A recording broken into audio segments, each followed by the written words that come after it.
ప్రజాప్రతినిధులు మరియు మన వసూలు మహానగర సంస్థ డిప్యూటీ మేయర్ గారైన శ్రీ ఆనందయ్య గారు, మన సమితి ప్రముఖులను శుభాకాంక్షలు తెలియజేస్తూ వారిని రెండే ఆహ్వానిస్తూ ఈ యొక్క కార్యక్రమానికి ఇచ్చేసినటువంటి గణ్యులకు, శ్రేయోభిలాషులకు, తెలుగులో రచించినటువంటి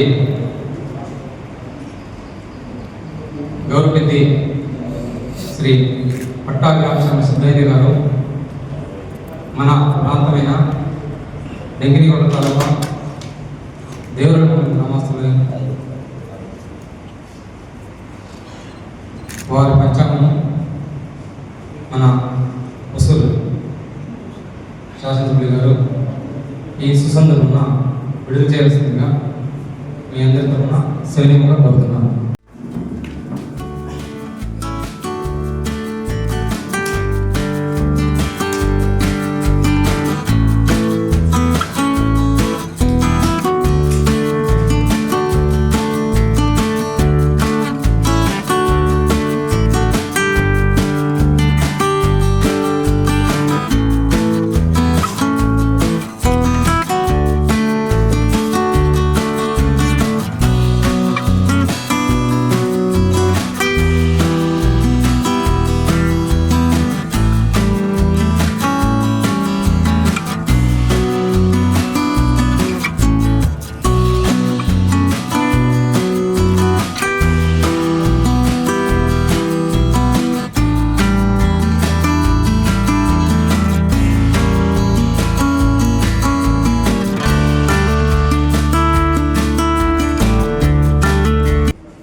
గౌరవపెద్ది శ్రీ పట్టాభి రామచంద్ర సిద్ధాంతి గారికి వచ్చిన సన్మానించండి. మన డిప్యూటీ మేయర్ గారైన ఆనందయ్య గారు, ఎమ్మెల్యే గారిని సభ సముఖంలో వేడుకుంటారు.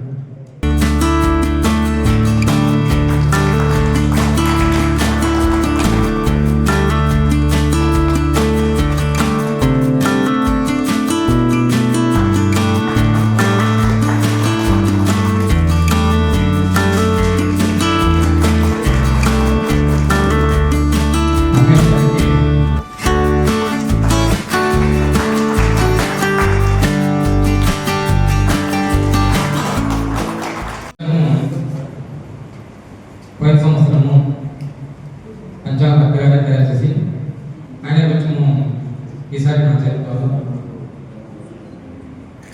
వ్యయప్రయాసాలపై.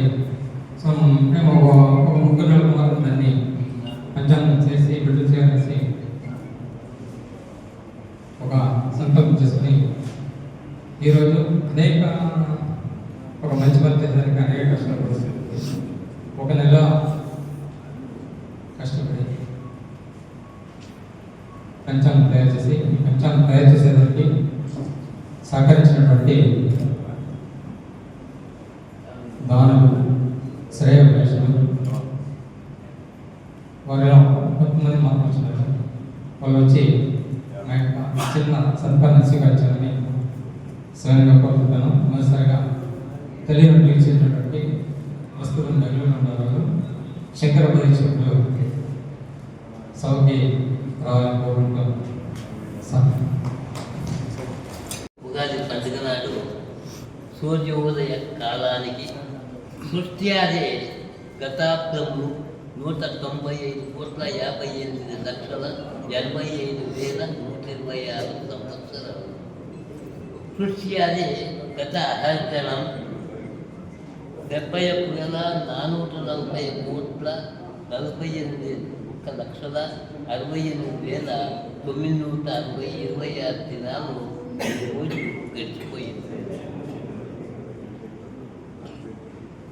కలియుగ ప్రారంభమయ్యే 5,126 సంవత్సరాలు. కలియుగ ప్రారంభం నుండి నేటికి గడిచిన దినాలు 18,72,3 శర్మ సిద్ధతి గారు దీన్ని రాసి పద్దు చేతుల మీదుగా విడుదల చేసేందుకు మొదలు వాళ్ళకి నా కృతజ్ఞతలు తెలుపుకుంటూ, మన శ్రీనివాస్ మాస్టర్ గారు ఎంపీ గారికి హృదయపూర్వక ధన్యవాదాలు. వేదిక మీదకి వచ్చినటువంటి మన ఎంపీ గారు ఏంటంటే అన్న గోపీనాథ్ గారికి, మన డిప్యూటీ మేయర్ ఆనందయ్య గారికి, వేదిక మీద కూర్చున్నటువంటి పెద్దలకి, కార్యక్రమంలో పాల్గొన్నటువంటి ప్రముఖులకి అందరికీ మొట్టమొదటిసారిగా నా యొక్క హృదయపూర్వక ధన్యవాదాలు తెలుపుకుంటూ, ఈరోజు ఉగాది పండుగ, అందరికీ పండుగ శుభాకాంక్షలు తెలుపుకుంటూ, మన పట్టాభిరామ శర్మ గారు పంచాంగాన్ని రాసి దాన్ని విడుదల చేసింటారు. ఈ పంచాంగాన్ని అందరూ చదివి వాళ్ళ భవిష్యత్తుని జాగ్రత్తగా చూసుకొని జీవితంలో ముందుకు వచ్చేదానికి కొన్ని అంశాలంతా దీంట్లో రాసినారు పంచాంగంలో. దానంతా చదువుకుంటూ మన భవిష్యత్తుని బాగుపరచుకునేందుకు ఒక అవకాశం లభించింది. ఈ యొక్క కార్యక్రమంలో పాల్గొని ఈ యొక్క పంచాంగాన్ని విడుదల చేసేందుకు అవకాశం ఇచ్చిన మీ అందరికీ నా ధన్యవాదాలు తెలుపుకుంటూ నా 4 మాటలు ముగిస్తున్నాను.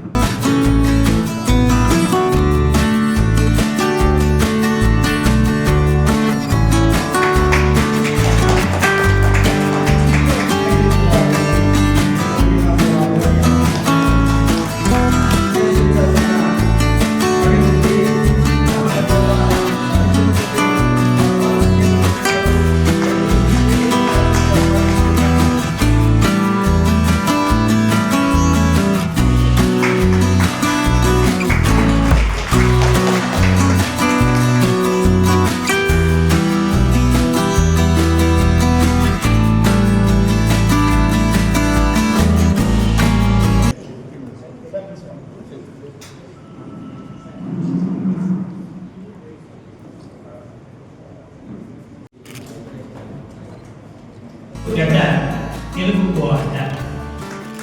తెలుగు ముద్దు బిడ్డలు ఒకే వేదికపై కలిసిన శుభవేళ.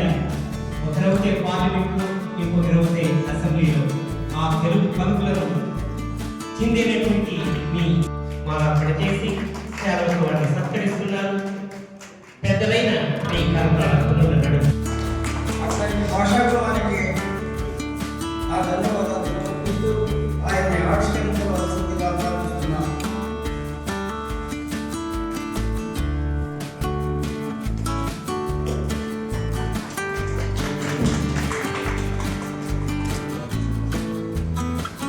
ఆ ఆసన పద్ధతి పుస్తకాన్ని తమిళనాడులో మైనారిటీ భాషలు వారి మాతృభాషలను ఆప్షనల్గా చదువుకునే అవకాశం ఉండేది, కానీ మార్కులు ఉండేది కాదు.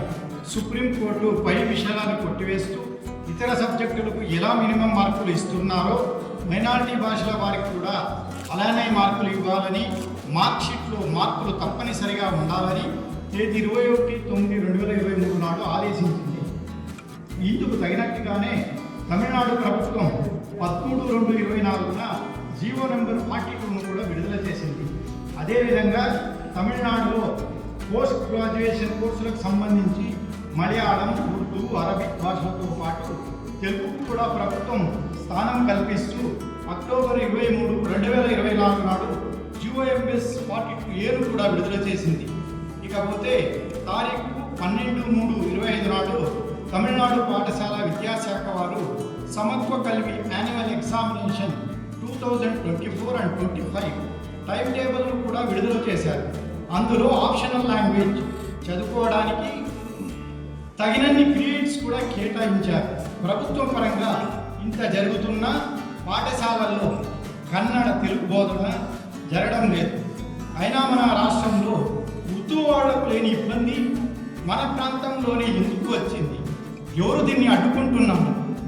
ప్రజాప్రతినిధులుగా మీరు ఈ విషయం మీద కాస్త దృష్టి సారించి మన తెలుగు, కన్నడ ఉపాధ్యాయులతో ఒకసారి చర్చించి వచ్చే విద్యా సంవత్సరంలో మన ప్రాంతంలో తెలుగు కన్నడ పాఠశాలల్లో మాతృభాష బోధ జరిగే విధంగా చర్యలు తీసుకోవాలని సభాముఖంగా కోరుకుంటూ ఈ వినతి పత్రంతో పాటు మీకు దీనికి సంబంధించి అన్ని నకల పత్రాలు ఇస్తున్నాను.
సేవా నిరతితో కృష్ణగిరి ప్రజల మనసులు దోచి